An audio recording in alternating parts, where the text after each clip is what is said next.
Now musically, the 1978 version of The War of the Worlds creates an otherworldly atmosphere which, whilst it may be basic in comparison to 2012's all bells and whistles digital version, it remains the definitive sound of the Martian invasion.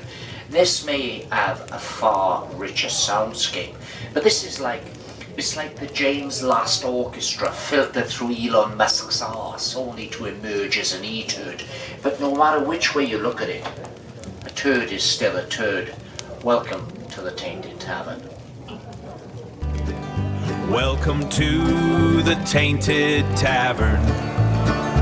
Come sit inside for free.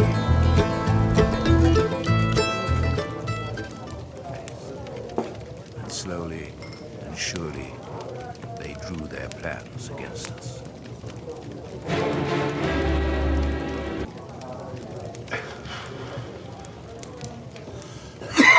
And before we start comparing the versions of The War of the Worlds, the 1978 original album, which I've got here on vinyl, and the 2012 CD version, which was largely re-recorded to take advantage of the improvements in recording technology, and also because of the stage tour of the production that was going out online. Let's take a look at the madness of the original creation of War of the Worlds way back in 1978.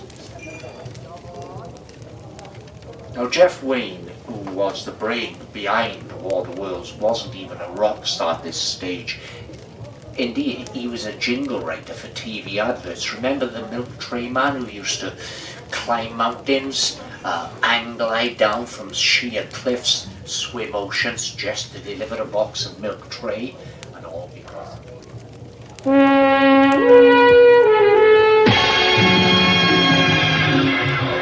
the lady loves milk tray. That was one of his. Also, the Ansel Bitter advert was one of his.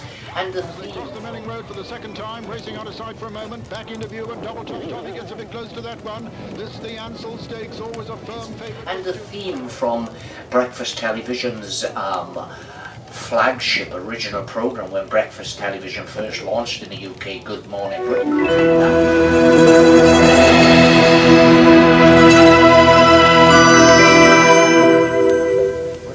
That was one of his. But he had a long gestating idea of taking H.G. Wells' 1898 novel War of the Worlds and presenting it as a rock opera, as a kind of concept album that would tell the story of the War of the Worlds. He went to CBS Records.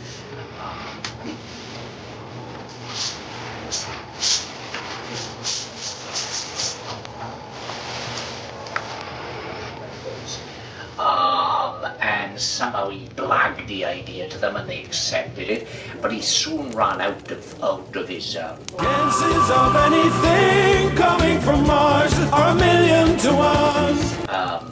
budget and had to finance it a lot with his own money. Jingle writing back in the day was a very lucrative business, and he took a massive gamble, which could have finished him, but it resulted in an album that spent 330 consecutive weeks in the album charts, and at the time of filming this video it's still in the top 100 physical media charts, and that is The War of the Worlds.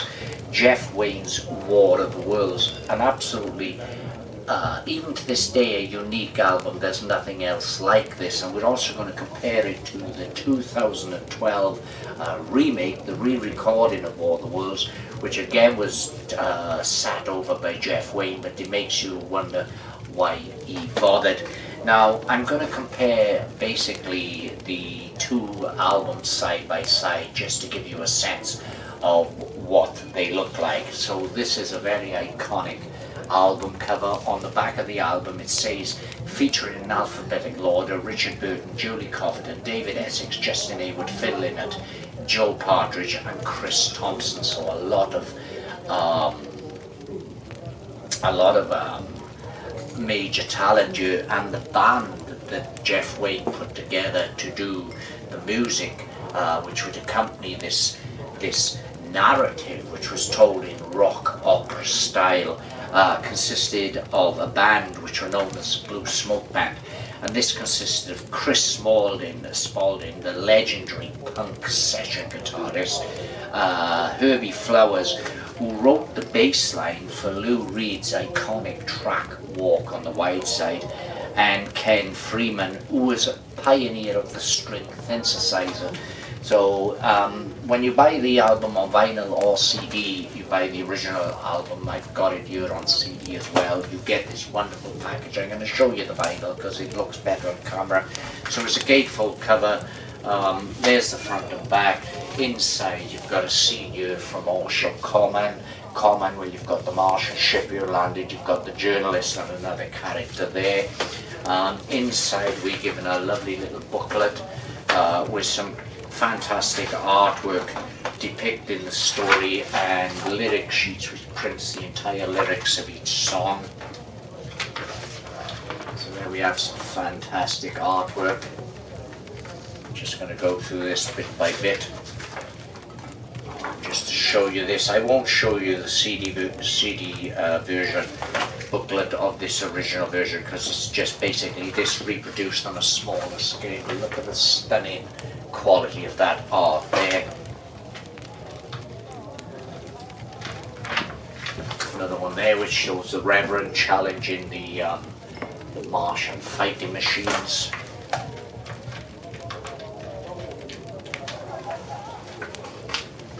Here are the crows feeding on the dead Martians at the end of it, and then in comparison, as I say, I won't show you this because basically it's exactly the same. It is an Ansem booklet presented with this CD, but it's exactly the same as what you get in there. You just get it in a smaller scale. But I will show you the 2012, which is an Ansem hardcover book side. The back cover totally replicates the back cover of the original vinyl, only this time we haven't got such great stars. We've got Liam Neeson, who deserves a lot of respect. He's a great actor, but in terms of his voice as a narrator, he takes the role of the journalist in here. He's not Richard Burton. Then we've got Gary Barlow, Ricky Wilson, Alan Clare, Josh Stone, and Maverick Saber. Open it up, it's quite a nice little book. You've got a CD in there and a CD in you. It's very well put together with some quotes here. Across the gulf of space, minds immeasurably superior to ours regarded the Earth with envious eyes. And then we've got some new artwork inside to represent the story that this album tells. It's a very, very good CD sleeve in artwork format, and it is a very, very good recording. And I can see why Jeff Wayne did this, because he wanted to utilize the improvements in recording techniques, in digital recording techniques since 1978 when he recorded the first album. But honestly, he needn't have bothered.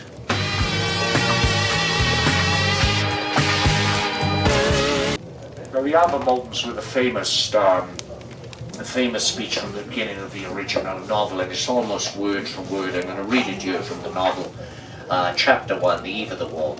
No one would have believed in the last years of the 19th century that the world was being watched keenly and closely by intelligence greater than man's, and yet as mortal as his own. That as men busied themselves about their various concerns, they were being scrutinized and studied, perhaps almost as narrowly as a man with a microscope might scrutinize a transient creature to swarm and multiply in a drop of water.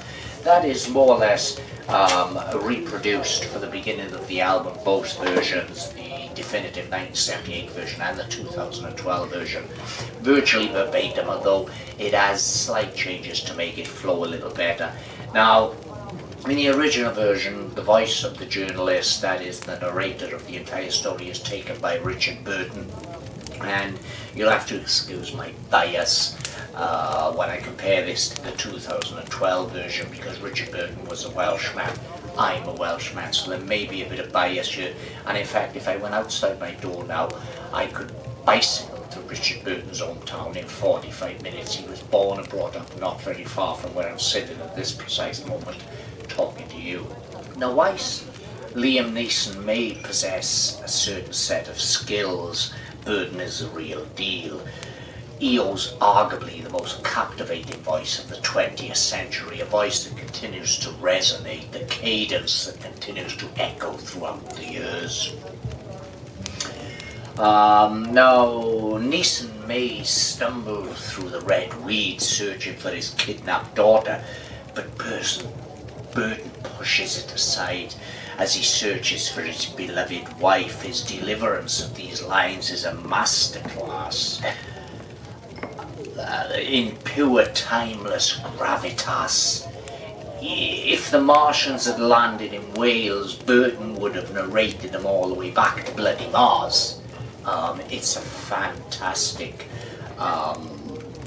job that Burton does in this production. So 1978's original version wins on that score. Jeff Wayne, of course, must be applauded for getting Richard Burton in the first place, because at this stage in 1978 Burton was virtually a recluse. He was living in Switzerland. He turned his back on the show business for a period, but Jeff Wayne simply wrote to Burton on the off chance, unsolicited, and sent him a copy of the script that he'd been working on for his War of the Worlds album, and it surprised Wayne to get an answer back from Burton's people saying, yep, Richard would like to do this.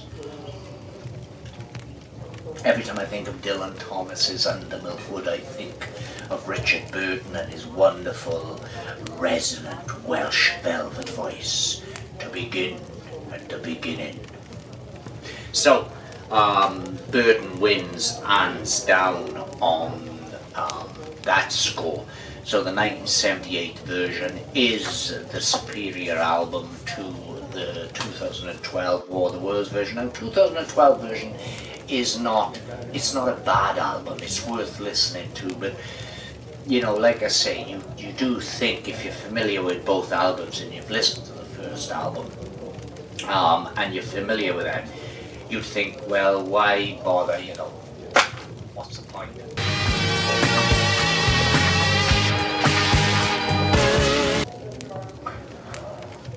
Perhaps one of the most glaring examples of how the 1978 version is superior to this 2012 version is in the song Forever Autumn, which comes halfway through the story.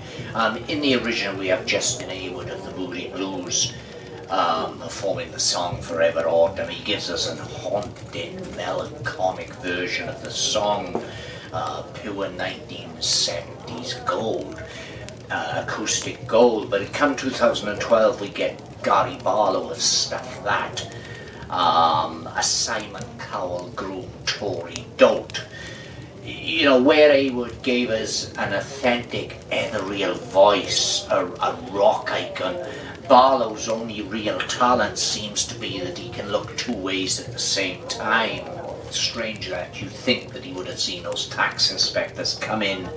Now, don't get me wrong, you can't take away the fact that Gary Barlow has sold millions of records, many of them tax-free. But I'm sorry, anyone who owes a bacon basher who insists that we call him Dave as a close friend is simply not rock and roll. He's just not rock and roll. So Gary Barlow compared to Justin Hayward is like, Gary Barlow, go away, you cockeyed git.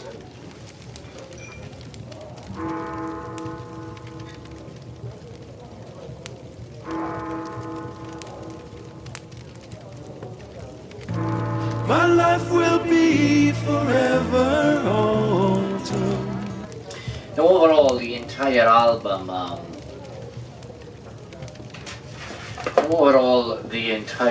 album, of War of the Worlds, there's no competition really. The 1978 version is the definitive version. As I say, I've got it on vinyl here. I've also got it on CD. Both are handsome packages. The booklet is faithfully reproduced in the CD version, and I also picked up the 2012 version simply because I wanted to hear what they'd done with this beloved record, this beloved work of art, if you like. And what I will say about the 2012 version, in perhaps the only way that it could conceivably be seen as being superior to the original 1978 version, is in the sonic experimentation of depicting orally. Don't forget, this is done orally. We don't get no pictures with this. This is done through sound alone. So in that sense, I would say that maybe the 2012 version has the edge on the original 1978 version in creating this Martian landscape, this creepy atmosphere.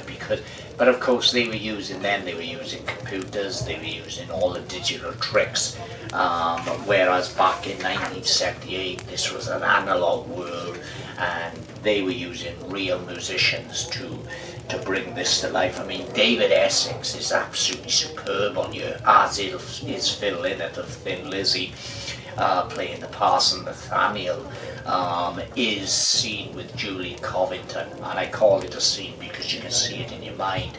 But the section of this album in which Phil Lynott and Julie Covington are there, and Phil Lynott's character Nathaniel, the priest, has given up. He thinks that this is the end of mankind. We are judged by the Lord because of the sins we've committed.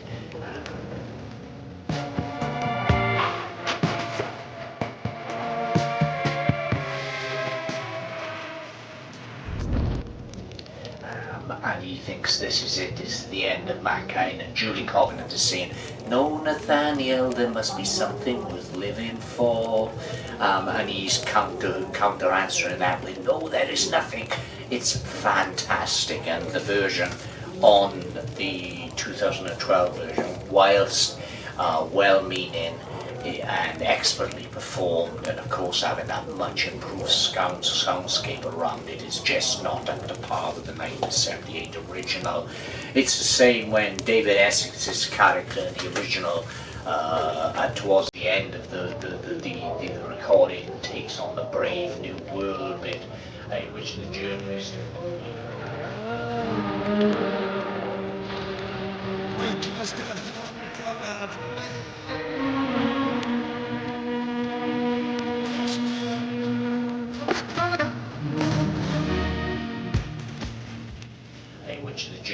of course, played by Richard Burton, in with that velvet voice, that wonderful, wonderful voice. I mean, if the Martians had landed in Wales, Richard Burton would have narrated them all the way back to bloody Mars.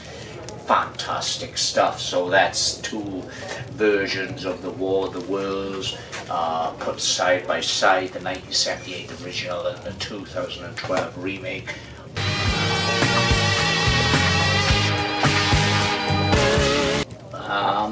I wouldn't say this is absolute rubbish, even if it does feature Gary Barlow, that Tory dolt. But the 1978 version is the real deal. This is where it's at, and if you're serious about your music and you really want to experience H.G. Wells' world-famous novel, a novel that has been around for so long, if you really want to experience this as music, as an audio play, as a rock opera, then you need the 1978 original. Fuck the 2012 version. So that's War of the Worlds. Cheers, Yakida. Thanks for watching The Tainted Tavern. Please give this video a thumbs up, leave a comment down below, and if you haven't done so already, then please subscribe to this channel. It doesn't cost you anything, and it helps this channel grow. So cheers, Yakida. That's all for now, and please come back to The Tainted Tavern. Come back soon.